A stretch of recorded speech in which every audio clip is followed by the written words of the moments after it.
Photo Organizing Live Q&A. We're just going live, so I'm going to give it a couple minutes to see if anyone joins us, and perhaps you join us later. If you're watching the recording, that's great too.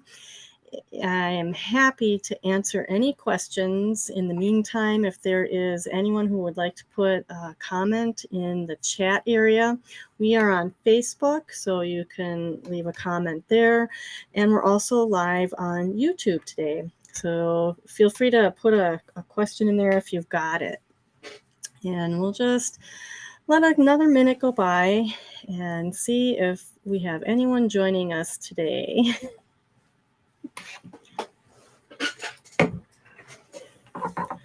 It's Thursday, October 20th, and we have Photo Organizing Live Q&A.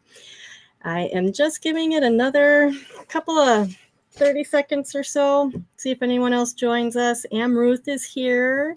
Good to see you. And if you have questions today, Ruth, you drop them in the comments and I'll try to answer them. And pretty much, we're in Wisconsin, it's fall, and I am really excited that I've been able to get out a bit this season and do some different things like attending a Green Bay Packers game for the first time. So that is the photo that you're seeing to the left on our title screen. And it was a happy moment until we realized how bad the Packers were going to lose. So I'm saying hi to Linda. Good to see you here. Thank you so much for joining. And definitely, Linda, if you have questions, you let me know. I'll make sure to get them answered. And Cynthia is here. Glad to have you as well. And I would just say, you guys, if you have any questions, throw them in the chat. If you have any photo successes, put it in the chat. I'd love to hear that too. Sometimes, we need to hear what other people are doing and having fun with their pictures, because photo organizing is just such a journey, wherever you're at in the process. So I think we'll go ahead and get started. I loved being able to share my Packers photo to the left here, and I was just there on Sunday, and I have not been to Lambeau Field for a game yet. This was my first time. Too bad the Packers had to lose. So the time there, I definitely was taking good pictures and all of that, and it made me think that it'd be a good topic about what pictures you should save from any given event. So before I launch into our agenda, I'm going to just say hi to Karen here from Ohio, and glad you are here. Also, Linda is mentioning that she finished with her September photos and actually uploaded them to Forever. Linda follows the Pix photo organizing plan, which talks about sharing your pictures after maybe they're preserved. So when we have photos on our phone from the prior month, we should make an effort to save them to our computer in a folder and then back them up. And if you're a Forever user, get them uploaded to Forever. That way your family in the future will have access to the memories. Another win, I think, here is from Amruth. She's completed 90% of her photo estate. She just has a few DVDs left, but there's many scratches on it. And I'll have to think about that question. Alcohol swabs or toothpaste to clean DVDs? We'll talk about that at the end, I think. All right, so let's hide that. And I think that's all of my people who have checked in here. And if you come in later, I'll try to say hello to the new people as we go through. All right, the agenda for today is really something that I put together based on what I experienced in the last week. So we talked already about what photos to save. I have a few new thoughts about that. I also am going to talk about Mylio. Some of you have been watching my stuff for a while know that I have recommended Mylio a lot, and I have a couple things to mention there. Last week, someone asked about hard drive formats, whether you can use an external hard drive on both a PC and a Mac. So we're going to answer that.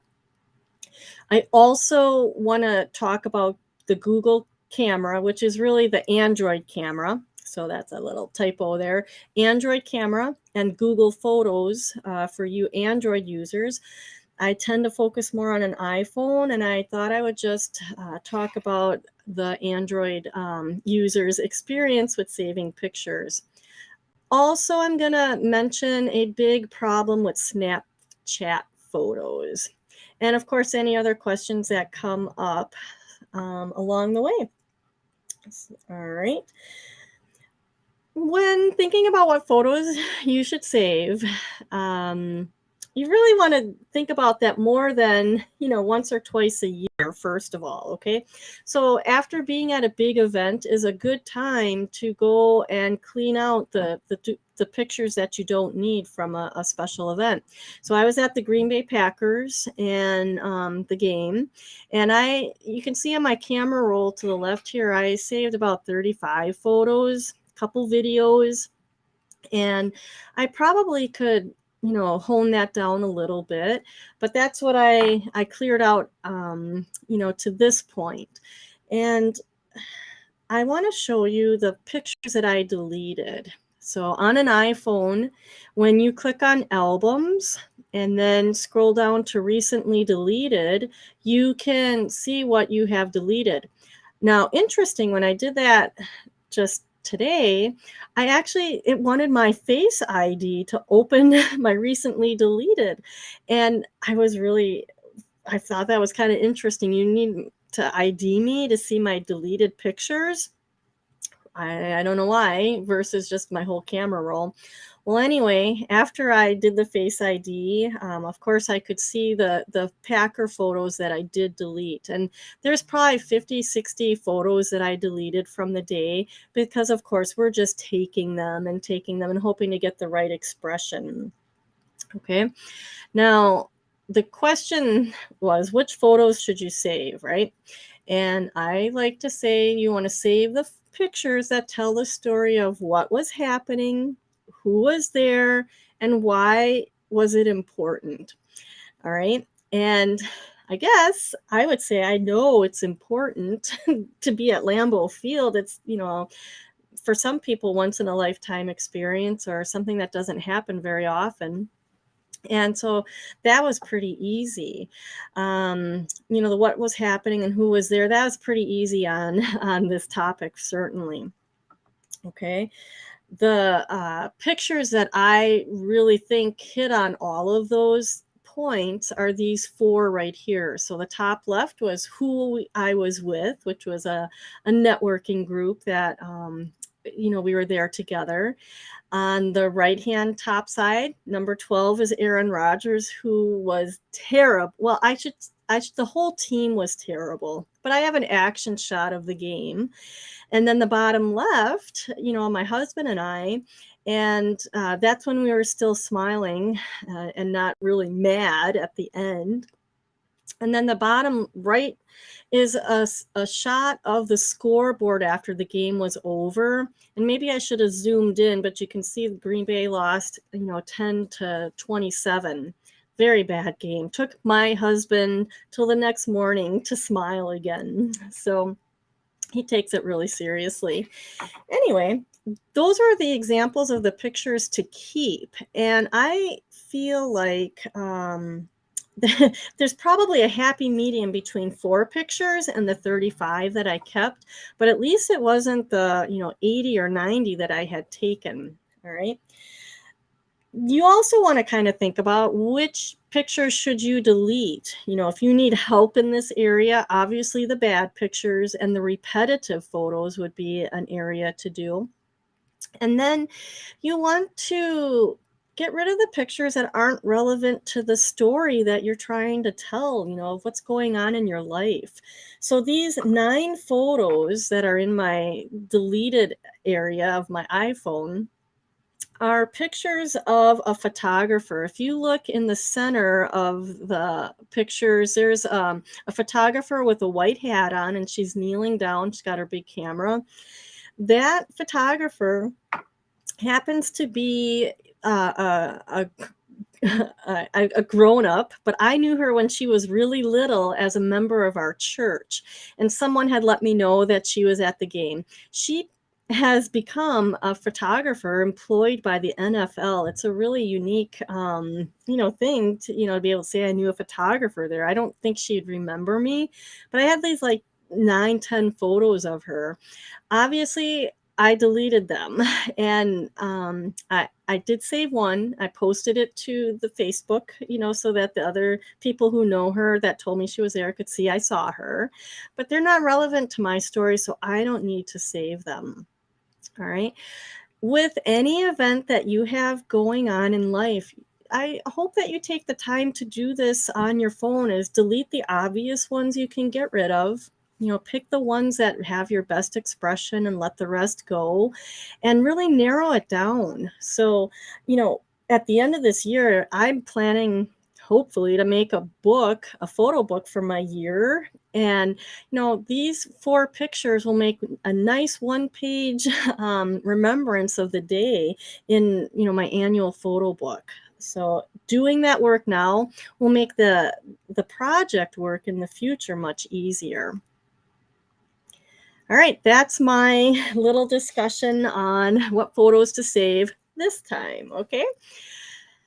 The question came up from one of my YouTube viewers, is Mylio still my favorite program?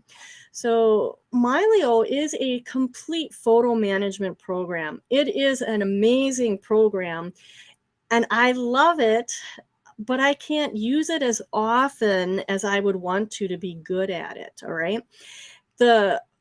So the answer to this is it's my favorite program for people who are going to be using a photo management program every week, daily even. There's so much power in this program, and it's able to sync photos from computers to phones to external hard drives.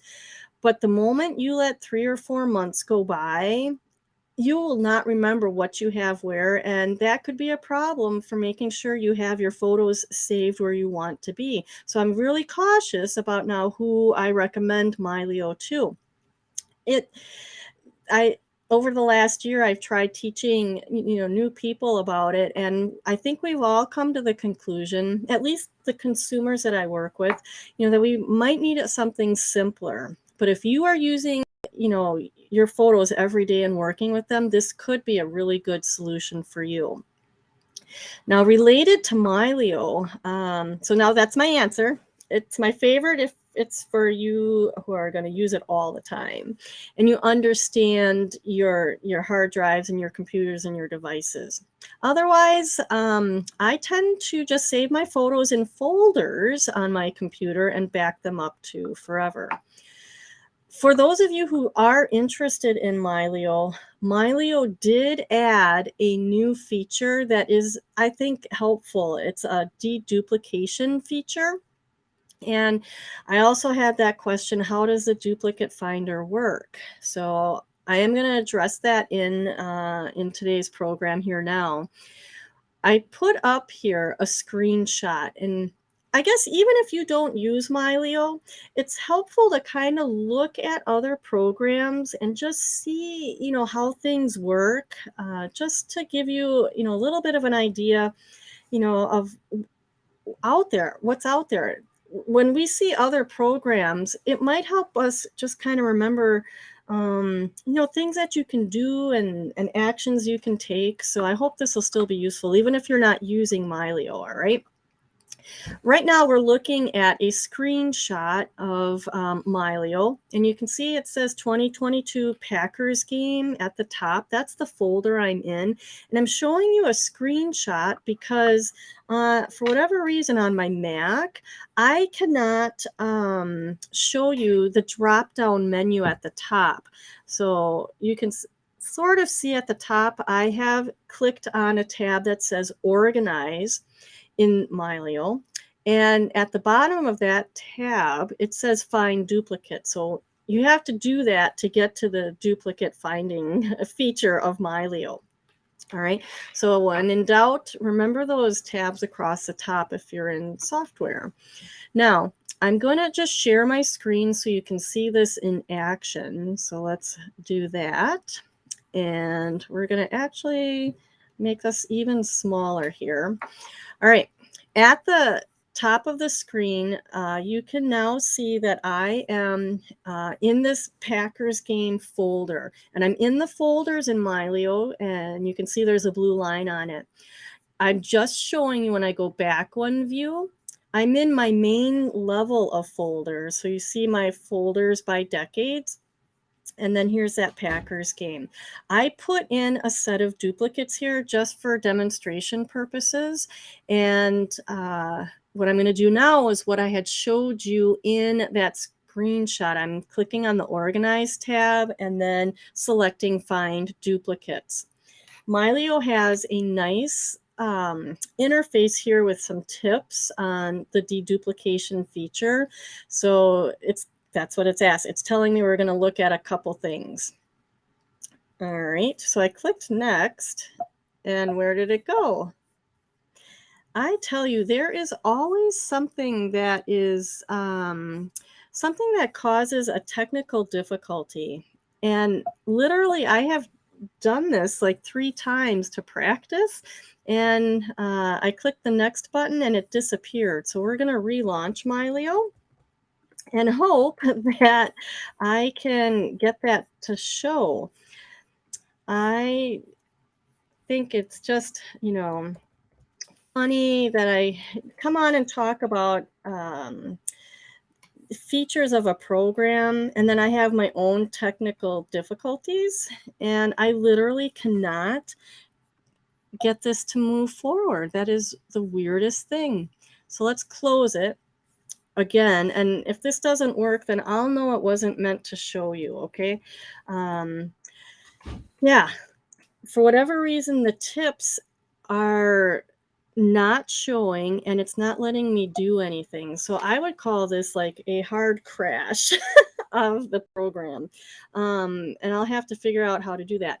I will tell you that you can kind of see here grayed out that there are, it's showing me those 4 duplicates that I had in that folder. And it's even telling me that they appear to be exactly the same, or there's conflicting data. And so I could choose which ones I want to keep. There's also an auto check feature down at the bottom right. But for today's purposes, I'm going to close this and then just tell you that the deduplication feature in Mylio, I think, is really nice. I love the information that's shared. But one big problem is that it has the ability to only detect exact photos. All right, so exact pictures in size, and that's a drawback, because often when we're saving pictures from multiple devices, we might have different size versions of the same photo. So that's something to be aware of. It will only capture the exact duplicates. All right. And if someone lets me know they want to know more about that feature, I'll bring it up in a future program. But we won't see all of how it works today because it crashed in my live demo. All right. Let's go on to the next question. This came up last week. Can you use a drive on both PC and Mac? So that's, like an external hard drive or a USB drive. And the question is a good one, especially if you have, two types of computer users in your home. You can use the same external hard drive on both a PC and a Mac, but it has to be formatted correctly. There's three main formats for the drives. The first, exFAT, and it stands for Extensible File Allocation Table. 4 words I've never put together in a row before. I've actually never used the word extensible. I don't know what it means, but exFAT is the format that works on both PC and Mac. So if your drive is formatted as exFAT, you can copy from it to and from your drive to your computer, and that works the best. If your drive is NTFS format, that is a Windows file system format, and I believe you can read it on a Mac, so you can see your files, but you can't copy anything to it. I'm 90% sure of that. Then the third format is Mac OS Extended, and that would be only visible on a Mac. You wouldn't be able to see that external hard drive connected to your PC at all in the File Explorer. Let's look at what that looks like. All right. So first of all, I have the Mac drive, how this appears. And we're going to just go make that bigger again. The Finder is the same thing as Windows File Explorer. So I'm showing the Finder on the left-hand side. And you can see down towards the bottom, WD Passport is sort of selected. It's grayed. And then MB Backup 2 is also there too. Those are my 2 external hard drives connected to my Mac. And then I just right-clicked on them or control-click. You can do control-click or right-click to get the get info on those drives. And the screenshots on the right-hand side, you can see under the general information, there is the 4th line down says format. The MB Backup 2 is formatted as Mac OS Extended, and that you have to have that format if you're using the Time Machine backup. All right, so that one is definitely Mac OS Extended. The right one, WD Passport, the format is exFAT. So this one, I would be able to copy anything off of it, anything to it on either my Mac or my PC. All right, that's for what it looks like when you get the info on your drives from your Mac Finder. Then on a PC, I think it looks a little simpler, but I'm not sure. The PC, here we are in the Finder view. I have right-clicked on WD Passport, and you can also see there under the General tab, the file system is exFAT. So they're using 2 different terms. One's called format. The other one, the PC calls it file system, but it's just kind of the same thing. This is exFAT. Now, in this screenshot, I also have my Mac external hard drive connected to this computer, but it doesn't show up at all, like I said. So I just wanted to point that out. The drive format matters, and you can kind of think about, if you need an external hard drive to work on both, it'll need to be exFAT. All right. And there is a way to format them on the PC. If you right click on the drive and then click format and choose exFAT, you can do that. It's a little bit harder on the Mac. You use the disk utility feature.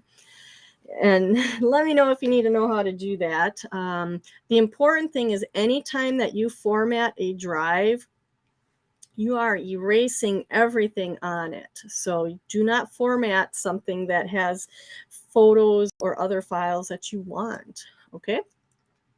So that was that question. The PC and the Mac, if you have an external hard drive, formatted it with exFAT, then you can use it on either. Next, can my Android phone search for photos by topic? I had just mentioned that, I use an iPhone, so I don't get onto the Android phone very often unless I need to answer a specific question. And I think after my experience this morning looking at an Android phone and experimenting with some demo pictures, I might have to do a tutorial on this. So the question was, can you search for photos by topic? I think last week we searched by dogs or sunsets or something like that. On an iPhone, it's pretty easy. On an Android, there's some things to take a look at. This is a screenshot of Google Photos. It's the app that Android has on Android phone for managing your pictures, backing your pictures up. If you have that feature turned on, your pictures are backing up to Google Photos online.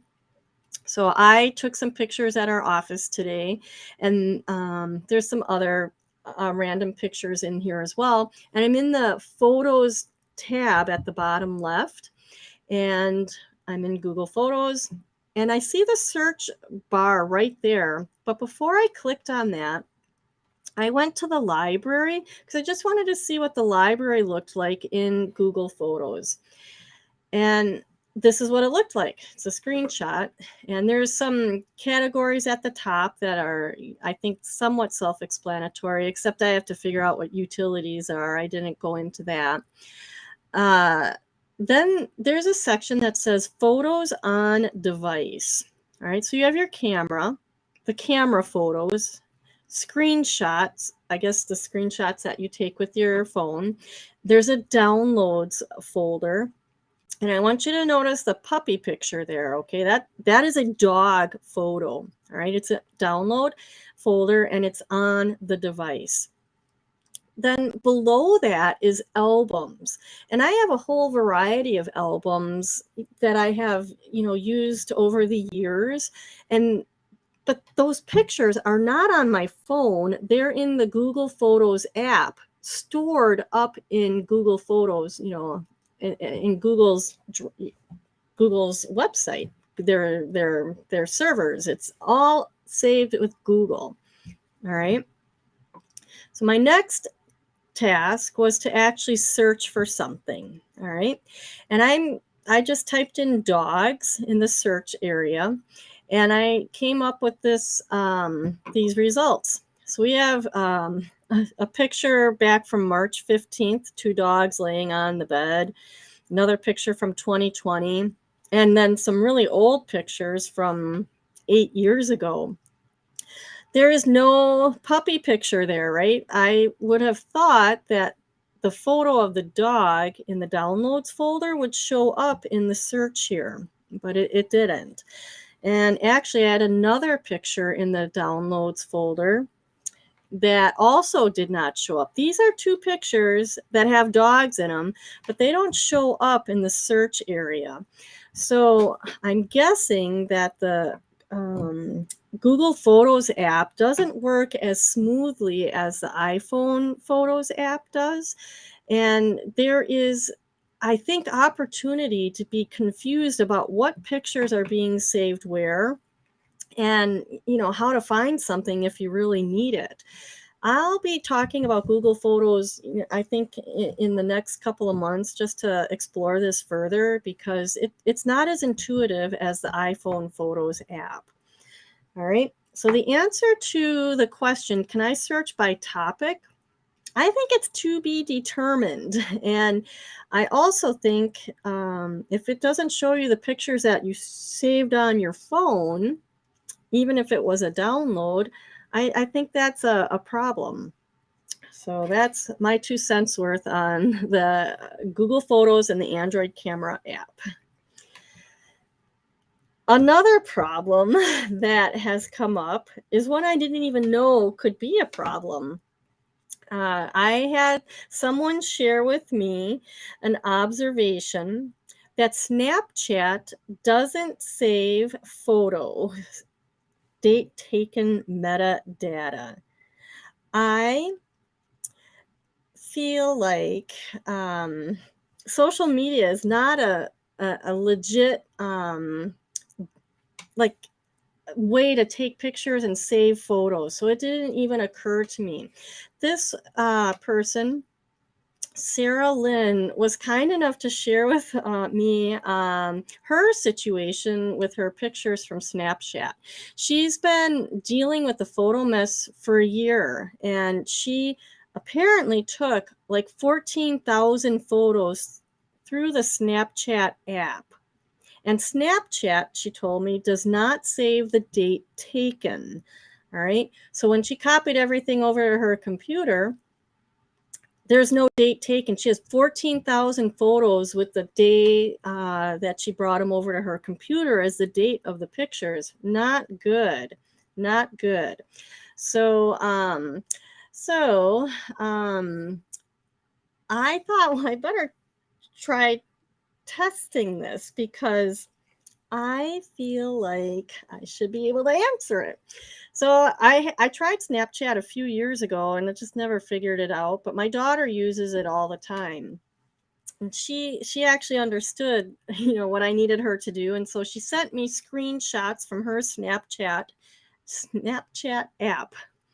All right. The left-hand side is the camera in Snapchat. So you just take pictures with Snapchat. And then she drew a faint arrow down to the photos that are kind of really tiny next to the big circle. And when she clicked on that, that brings up her camera roll. So these are pictures that are in her roll in Snapchat. They are not the pictures that are on her phone. Okay. And she's got pictures of the dogs there. So I asked her to send me one of those photos. And she did, which was really handy.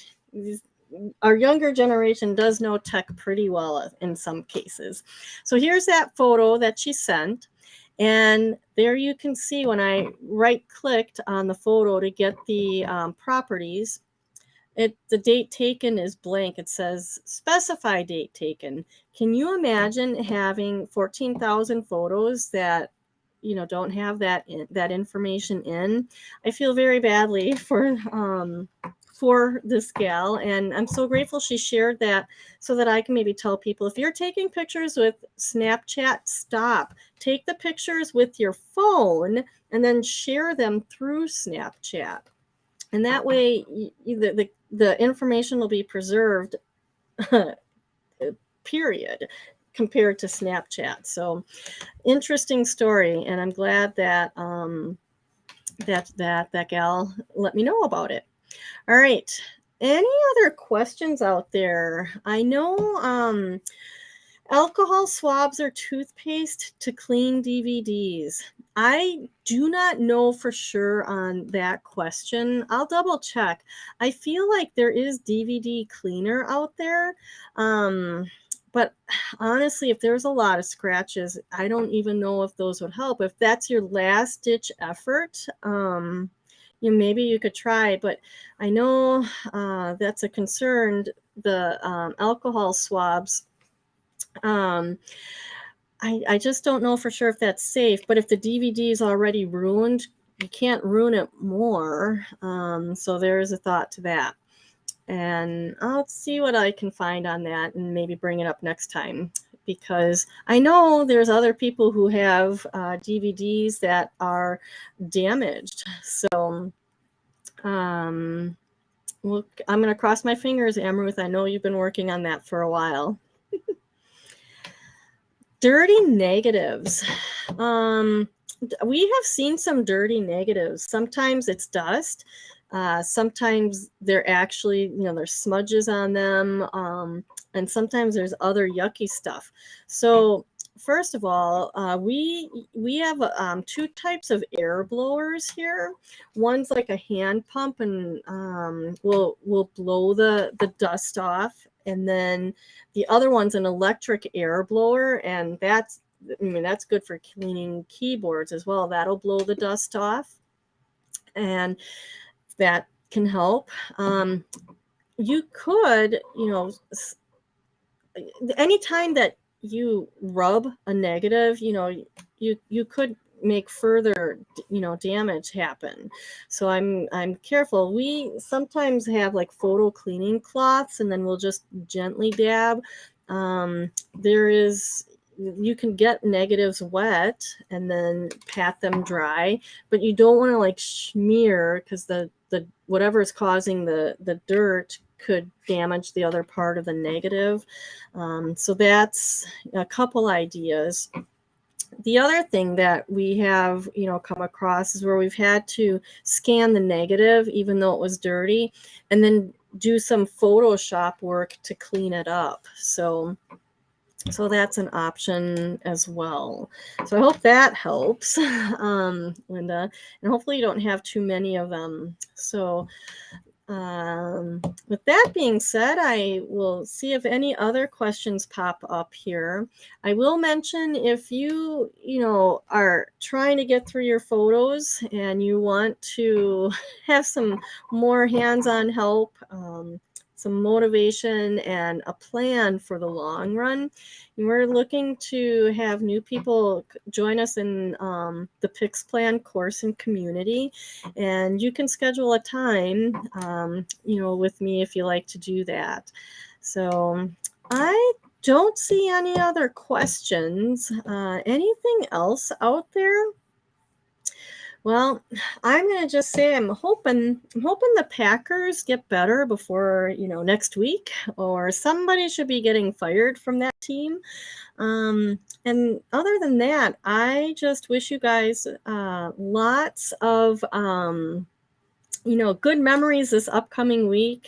And thank you to Karen for her words here about what to save. It's always good to have a reminder on that, and good reminder to keep up with it too. So, all right, everybody, you have a great rest of the week, and we will see you the next time.